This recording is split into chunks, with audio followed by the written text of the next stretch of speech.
Si comme moi, vous êtes un fan de la ligne claire, Hergé, Black et Mortimer, Tintin, etc., vous aurez très certainement remarqué Amunaptra, le jeu que je vous propose de découvrir dans ce Tripo Movies. Au niveau du matériel, le jeu est principalement composé de tuiles. Ça nous rappelle un peu un Carcassonne. Alors les tuiles à dos clair sont des tuiles qui seront posées par les joueurs pendant le jeu. Les tuiles avec un dos plus foncé sont en fait les tuiles qui servent au démarrage, comme nous le verrons tantôt. Chaque joueur devra faire avancer dans le labyrinthe un ou plusieurs personnages, chaque personnage ayant son petit socle.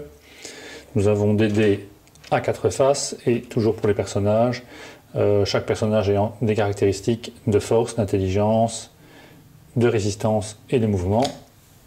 Les petits pions pour compter les points de victoire et enfin bien entendu une règle hautement illustrée d'exemples très concrets.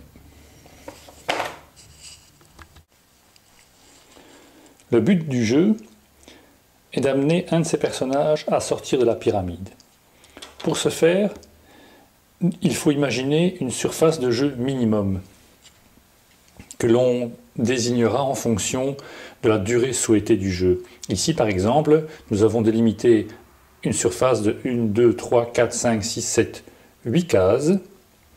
Cela signifie concrètement que ce joueur-ci, s'il arrive à sortir avec un de ses personnages par un escalier qui se situe à 8 cases de son point de départ, il aura gagné. Le déroulement d'un tour est relativement simple. La première phase consiste à prendre des tuiles de la pioche.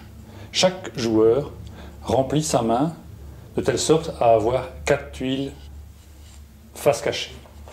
Donc nous allons montrer la main du joueur de gauche ici. Imaginons qu'il ramasse ces 4 tuiles-ci. Il s'agit de 3 tuiles galerie et d'une tuile piège. Le joueur de droite, lui, tire ces tuiles-ci. Je le répète, ces tuiles sont cachées des autres joueurs. 3 tuiles galerie et une tuile monstre.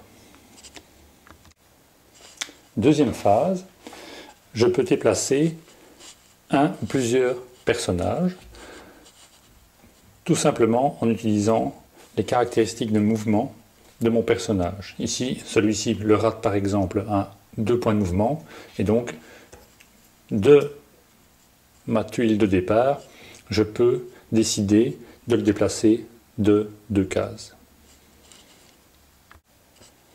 Troisième phase, placer des tuiles galeries. Alors, je vous rappelle que mon joueur avait tiré 3 tuiles galeries et une tuile piège. Les règles de placement de tuiles sont un peu particulières, mais retenez simplement que si je souhaite prolonger ma galerie d'une tuile, je dois le faire à côté d'un personnage. Donc par exemple, ceci est tout à fait valable.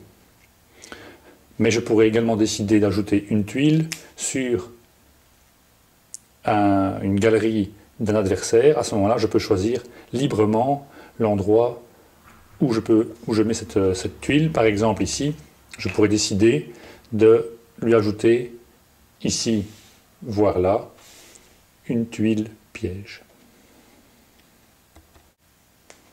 Chaque tuile monstre ou piège est placée avec en dessous d'elle une case galerie normale. Lorsque le monstre ou le piège est battu, on le retire et les personnages peuvent continuer leur progression. Encore un petit mot concernant les équipements. Donc on voit ici que certains équipements permettent d'obtenir des bonus dans les différentes catégories, comme ceci par exemple, un +1 en force, un +1 en intelligence, un +2 en résistance et un +2 en mouvement.